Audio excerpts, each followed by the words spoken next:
నమస్కారం, వార్తలకు స్వాగతం. ముందుగా ముఖ్యాంశాలు. బీజేపీ రాష్ట్ర అధ్యక్షుడు కిషన్ రెడ్డి ప్రెస్ మీట్, పలు అంశాలపై వివరణ. YCP leader Sajjala Ramakrishna Reddy press meet, పలు అంశాలపై వివరణ.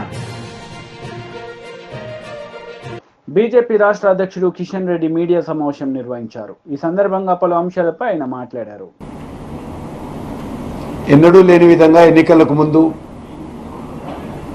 అనేక రకాల తప్పుడు ప్రచారం చేసేటువంటి ప్రయత్నం ఇటు కాంగ్రెస్ పార్టీ అటు బీఆర్ఎస్ పార్టీ ఇద్దరు చేశారు.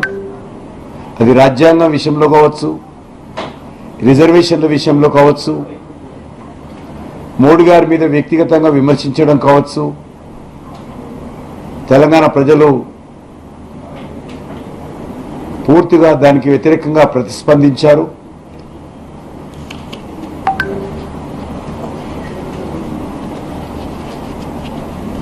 తెలంగాణలో ఎవరు గెలిచినా మా మద్దతుతోటే గెలుస్తారు, మేమే కీలకం అనే విధంగా మజ్లిస్ పార్టీ వ్యవహారం కూడా ఈరోజు తెలంగాణలో బీజేపీకి మరి అనుకూలంగా ప్రజలు మారారని భావిస్తా ఉన్నాం. మేము బీఆర్ఎస్ అంటే బీఆర్ఎస్, మేము కాంగ్రెస్ అంటే కాంగ్రెస్, మేమే తెలంగాణలో డిసైడింగ్ ఫ్యాక్టర్ అనేటువంటి అహంకారంతో ఎంఐఎం పార్టీ ఒక్కొక్క సీటు మీద ఎవరు గెలవాలి అనేటువంటి విధంగా సూటు కేసులు తీసుకొని అభ్యర్థుల నుంచి మద్దతు ప్రకటించడం జరిగింది. దాని కారణంగా కూడా ప్రజల్లో ఈరోజు మోడీ గారు రావాలనేటువంటి ఏకైక ఆలోచన, మోడీ గారు మళ్ళీ ప్రధానమంత్రి కావాలనేటువంటి ఆకాంక్ష తెలంగాణ ప్రజల్లో చాలా స్పష్టంగా కనిపించింది.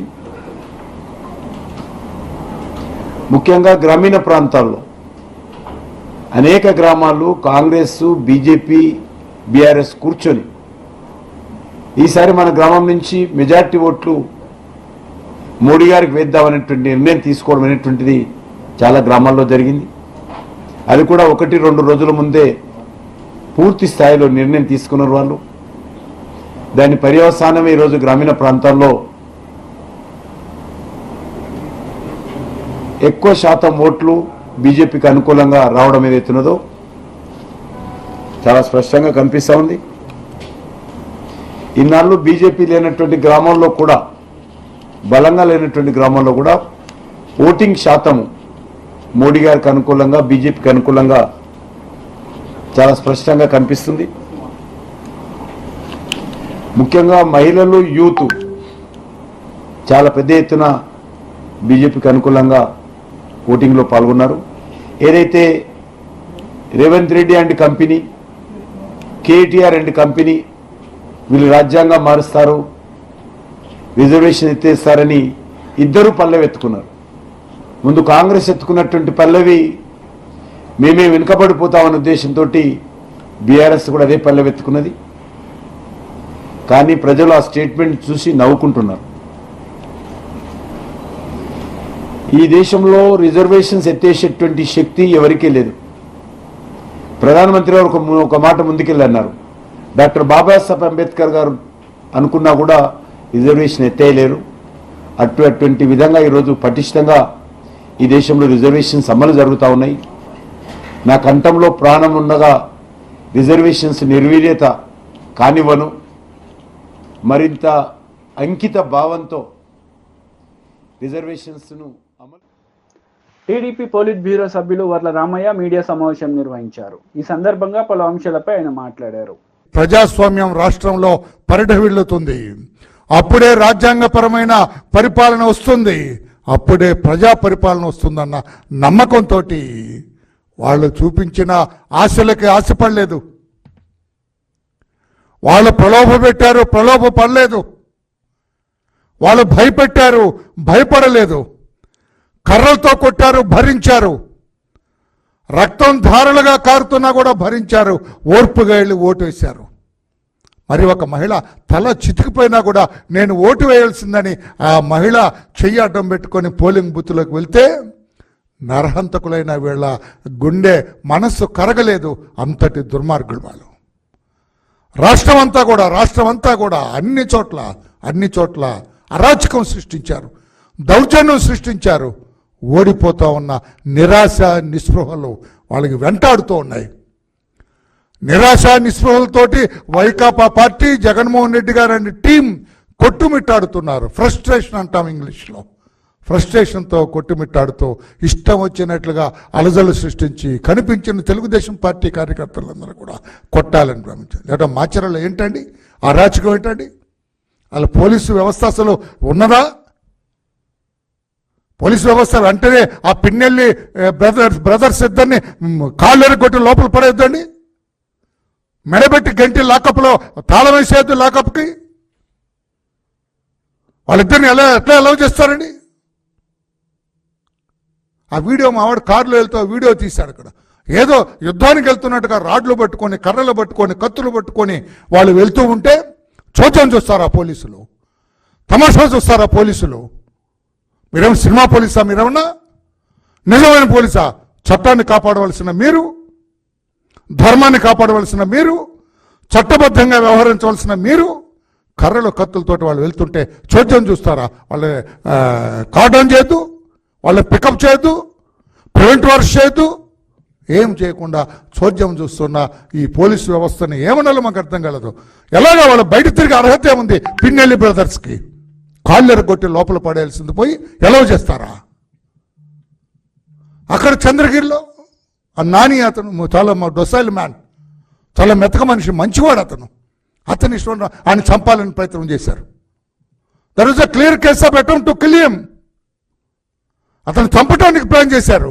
ఎందుకంటే ఆ చెవిరెడ్డి ఫ్యామిలీ, చెవిరెడ్డి తండ్రి కొడుకు ఓడిపోతున్నారు అక్కడ. వాళ్ళకి స్పష్టంగా తెలుసు తాము ఓడిపోతున్నామని. అందుకే మా నాయకుడు నానిని లేపేద్దామని ప్లాన్ చేశారు. పోలీసులు చోద్యం. ఎన్డీఏ కూటమి నేతలు మీడియా సమావేశం నిర్వహించారు. ఈ సందర్భంగా పలు అంశాలపై వాళ్ళు వివరణ ఇచ్చారు. 3 గంటలు 5 గంటలు కూడా నిలబడి ఓటింగ్ వేసిన పరిస్థితి.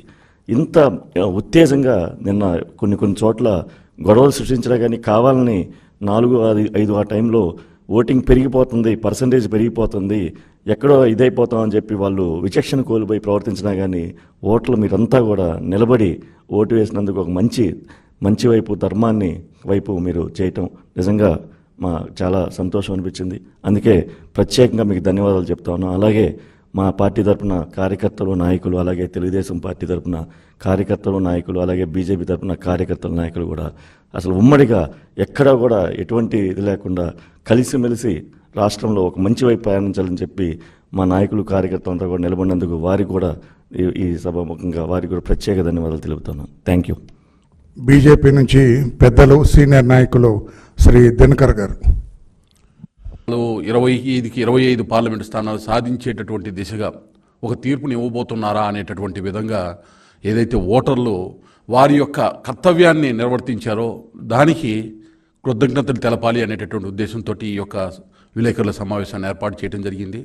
ముఖ్యంగా తెలుగుదేశం పార్టీ, జనసేన పార్టీ మిత్రపక్షాలతో కలిసి భారతీయ జనతా పార్టీ కార్యకర్తలు, నాయకులు ఈ గడిచిన 45 రోజులు 50 రోజులుగా ఎంతో సమన్వయంతో ప్రజల దగ్గరికి వెళ్ళటం, ప్రజలు ఆశీర్వదించిన తీరు, వికసిత భారత్, వికసిత ఆంధ్రప్రదేశ్ కావాలంటే డబుల్ ఇంజిన్ సర్కార్ కావాలి అని మోడీ గారు చాటినటువంటి స్ఫూర్తిని తూచా తప్పకుండా ఇవాళ ఓటరు ఆంధ్రప్రదేశ్లో పాటించారు. ఎందుకంటే గడిచిన 5 సంవత్సరాలుగా జరిగినటువంటి విధ్వంసకరమైనటువంటి YCP leader Ambati Rambabu media సమావేశం నిర్వహించారు. ఈ సందర్భంగా పలు అంశాలపై ఆయన మాట్లాడారు. కంప్లీట్గా ఫెయిల్ అయ్యారు. లా అండ్ ఆర్డర్ కంప్లీట్గా పోయింది. ఇష్టానుసారంగా బూతుల దగ్గర వ్యవహరించే పరిస్థితి వచ్చింది. ప్రజాస్వామ్యంలో ఇలాంటి దుస్థితి రావడం అనేది చాలా అరుదైనటువంటి సంఘటనలుగా నేను భావిస్తున్నాం మేమందరం కూడా. అదే విషయాన్ని ఆయనకి చెప్పడం జరిగింది. ఇక్కడ ఇంకొకటి వ్యాలిడ్ పాయింట్ ఏంటంటే, పోలీసు ఫెయిల్యూర్ అయ్యిందా లేక పోలీస్ వ్యవస్థలో కొంతమంది తెలుగుదేశంతో కొల్లుడయ్యారా అనేది మాకు అర్థం కానటువంటి అంశం. దాని మీద విచారణ జరపవలసిందిగా కూడా కోరాం. ఎక్కడైతే మాకు బాగా బలంగా ఓట్లు పడతాయి అనుకుంటారో అక్కడ పోలీస్ బందోబస్తు ఎక్కువ పెట్టారు. ఎక్కడైతే మాకు బలంగా ఓట్లు పడవు, తెలుగుదేశానికి అనుకూలంగా ఉంటాయి అనుకున్న చోట పోలీసులు పెట్టలేదు. అందువలన మా దగ్గరేమో వారు రౌడీజం చేయడానికి వీలు లేకోకుండా పోలీసులు పెట్టారు, సంతోషమే. కానీ ఆ బూతుల్లో రౌడీజం జరుగుతూ ఉంటే పోలీసులు మాత్రం ఒకళ్ళో ఇద్దరో ఉండి చూస్తూ ఊరుకున్నటువంటి సంఘటనలు మనం చూసాం, మేము ప్రత్యక్షంగా చూసాం. ముఖ్యంగా పల్నాడు జిల్లాలో కానీ మరొక జిల్లాలో కానీ ఎక్కడైనా సరే ఏదైనా ఒక హింస జరుగుతూ ఉంది, ఒక బూత్ను క్యాప్చర్ చేశారు, పోలీసు వారు వెళ్ళాలి అని మేము అనేక సార్లు ఫోన్ చేస్తే ఇదిగో వెళ్తున్నారు అదిగో వెళ్తున్నారని సినిమాలో లాగా అంతా అయిపోయిన తర్వాత కొట్టుకున్న తర్వాత ఈవీఎంలు పగిలిపోయిన తర్వాత అప్పుడు వెళ్ళినటువంటి సంఘటనలు కోకొల్లలుగా కనిపిస్తూ ఉన్నాయి. చిత్రం ఏంటంటే మొన్న సడన్గా నేను ఎన్నికల రోజు నాకు ఫోన్ చేసి మిమ్మల్ని అరెస్ట్ చేయమన్నారండి, హౌస్ అరెస్టు, తిరగడానికి వీలు లేదు అన్నారు. నేను ఇంటికి వచ్చి కూర్చున్నా, నా ప్రత్యర్థి మాత్రం తిరుగుతూనే ఉన్నాడు. What is this? దీన్ని కూడా సమాధానం చెప్పాల్సినటువంటి బాధ్యత పోలీస్ వ్యవస్థ మీద ఉంది. అనేక హింసాత్మకమైన సంఘటనలు జరిగాయి, ఆ రోజున జరిగాయి, నిన్న జరిగాయి. మా పల్నాడులో ఫైర్ ఓపెన్ చేశారు నిన్న, పోలింగ్ అయిపోయిన తర్వాత జరిగినటువంటి రోజున. మళ్ళీ ఇవాళ అరెస్టులు చేస్తున్నారు. చాలా చిత్రంగా అనిపించింది నాకు. ఇవాళ కొంతమంది నాయకుల్ని అరెస్ట్ చేస్తున్నారు. ఎందుకంటే ప్రివెన్షన్ అంట, అంటే నేరాలు జరగకోకుండా ఆపటం కోసం. ఏదో పెళ్ళంతా అయిపోయిన తర్వాత బాధ్యాలు మోయించినట్టుగా ఎన్నికల సమయం అయిపోయింది, వైలెన్స్ తగ్గాలనేటువంటి ప్రయత్నంలో ఉంది వాతావరణం. ఇవాళ అరెస్టులు చేసేటటువంటి ప్రయత్నం చేస్తున్నారు, ఇవాళ యాక్షన్ చేస్తున్నారు. మొన్నటిదాకానేమో కన్ఫ్యూజన్, ఇవాళ యాక్షన్. ఈ విధంగా చేస్తున్నారు. చాలా దురదృష్టకరమైనటువంటి పరిణామాలు ఇవాళ ఆంధ్ర రాష్ట్రంలో చోటు చేసుకోవడం చాలా బాధ కలిగించింది. అదే డీజీపీ గారికి కూడా చెప్పడం జరిగింది. మాకున్నటువంటి అవగాహన మేరకు ఎలక్షన్ కమిషన్ చాలామంది అధికారులు మార్చారు. ఐపీఎస్ అధికారులు మార్చారు, ఐఏఎస్ అధికారులు మార్చారు, కలెక్టర్లు మార్చారు, ఎస్పీని మార్చారు, డీజీపీని మార్చారు, ఇంకా పోలీస్ అధికారులను చాలా మార్చారు. They have they right. ప్రజాస్వామ్యంలో ఎన్నికలు సక్రమంగా జరగడం కోసం ఏదో వైఎస్ఆర్ కాంగ్రెస్ పార్టీ అధికారంలో ఉంది కాబట్టి ఆ అధికారులు ఉన్న అధికారులు మాకేదో సహాయం చేస్తారనేటువంటి అనుమానంతో తెలుగుదేశం పార్టీ వారు, బీజేపీ వారు లేదా జనసేన వారు ఇచ్చినటువంటి కంప్లైంట్స్ మీద మార్చారు. మారిస్తే ఏం జరగాలి? మెరుగైనటువంటి పద్ధతుల్లో ఎన్నికలు జరగాలి, అంతకన్నా ప్రశాంతంగా ఎన్నికలు జరగాలి. మా ప్రభుత్వంలో ఉన్నప్పుడు అధికారులు ఉంటే మాకు అనుకూలంగా ఉంటారనేటువంటి ఉద్దేశంతో మీరు మార్చారు. శభాష్. ప్రజాస్వామ్యంలో ఎలక్షన్ అథారిటీకి ఎన్నికల నోటిఫికేషన్ వచ్చిన తర్వాత వాళ్ళు మార్చొచ్చు, మార్చినటువంటి సంఘటనలు కూడా చాలా ఉన్నాయి, మాకే విధమైన అభ్యంతరం కూడా లేదు. కానీ మార్చిన తర్వాత ఎక్కువ జరిగాయే, ఎప్పుడు లేని విధంగా. గత ఎన్నికల్లో లేదు, అంతకుముందు 14 ఎన్నికల్లో లేదు ఇంత హింస. ఇవాళ అధికారులు మార్చిన తర్వాత హింస ఎందుకు జరుగుతూ ఉంది? కారణం ఏంటి? మాజీ మంత్రి కేటీఆర్ మీడియా సమావేశం నిర్వహించారు. ఈ సందర్భంగా పలు అంశాలపై ఆయన మాట్లాడారు. పరీక్షలు పెడతామని చెప్పి మాట ఇచ్చిన వాళ్ళు ఇవాళ 400 రూపాయల ఫీజుని 5 రెట్లు పెంచి 2000 రూపాయలు చేసిన ప్రభుత్వం కాంగ్రెస్ ప్రభుత్వం. దయచేసి ఈ నియోజకవర్గంలోని విద్యావంతులైన మిత్రులందరికీ నేను ఒకటే విజ్ఞప్తి చేస్తా ఉన్నా. మా పార్టీ తరఫున గత 4 పర్యాయాలు మీరు మాకు అవకాశం ఇచ్చారు. మా అభ్యర్థులు, మా గెలిచిన శాసన మండలి సభ్యులు మీ తరఫున శాసన మండలిలో ప్రభుత్వాన్ని ప్రశ్నించారు. ప్రభుత్వం నుంచి మీకు రావాల్సిన మరి ఉద్యోగాలు కానీ, ప్రభుత్వం నుంచి మీకు రావాల్సిన వసతులు కానీ, వాటి విషయంలో చాలా నిబద్ధతతో పనిచేసింది బీఆర్ఎస్ పార్టీ ఎమ్మెల్సీలు. ఈసారి కూడా మీరు ఆలోచించవలసింది, దయచేసి విజ్ఞప్తి చేసేది మీకు, ఈ ప్రభుత్వం మీరు ఎట్లా మిమ్మల్ని వంచిందో కాంగ్రెస్ ప్రభుత్వం మీ కళ్ళ ముందే ఉంది. 5 నెలల్లో కళ్ళబొల్లి కబుర్లు చెప్పి ఎన్ని రకాల మోసం చేసిందో మీ కళ్ళ ముందే ఉంది. అదేవిధంగా 9.5 ఏళ్ల కేసీఆర్ గారి ప్రభుత్వంలో ఏ రకంగా విద్యా వ్యాప్తికి, ఏ రకంగా మౌలిక వసతుల కల్పనకు కేసీఆర్ గారి ప్రభుత్వం పనిచేసిందో కూడా మీ కళ్ళ ముందే ఉంది. ఈ 3 జిల్లాల్లో, ఉదాహరణకి నల్గొండ జిల్లాని తీసుకుంటే, నల్గొండ జిల్లాలో బీఆర్ఎస్ ప్రభుత్వం ఏర్పడక ముందు ఒక్క మెడికల్ కాలేజ్ కూడా లేదు. కానీ బీఆర్ఎస్ ప్రభుత్వం వచ్చిన తర్వాత కేసీఆర్ గారి నాయకత్వంలో 3 మెడికల్ కాలేజీలు ఒక్క జిల్లాలోనే ఏర్పాటు చేసుకున్నాం.